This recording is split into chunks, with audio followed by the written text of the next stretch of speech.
নবীজি আবু বকরের দরজায় এসে ডাক দিল, আবু বকর।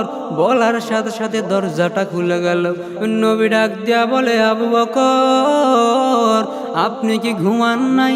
আবু বকর ডাক দিয়া বলে, নবী আমার, আপনার কি মনে নাই গত 6 মাস আগে যে আপনি আমারে বলেছিলেন, রে আবু বকর, আমি হিজরত করব আর আমি নবী হিজরতের সঙ্গী হবেন আপনি আবু বকর।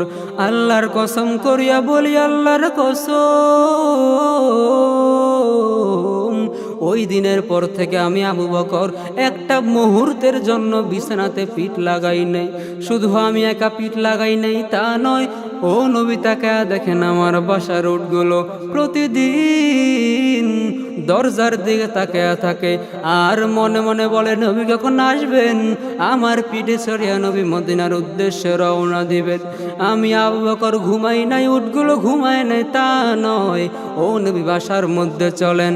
নবীজি বাসার মধ্যে গিয়া দেখে অনেক নাস্তার আয়োজন করা।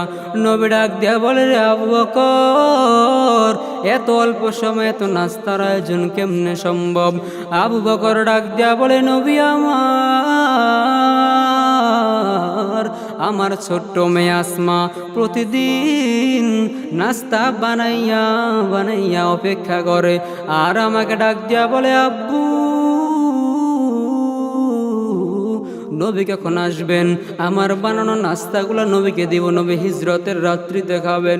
নবী ডাক দিয়া বলে, রে আবু বকর, আপনার এই ঋণ আমি নবী কখনো শোধ করতে পারবো না, তবে আল্লাহর কাছে বলে রাখতেছি রে মালিক, আবু বকরের সফর এখন থেকে শুরু হয়ে গেল, মদিনা পর্যন্ত সফর শেষ না।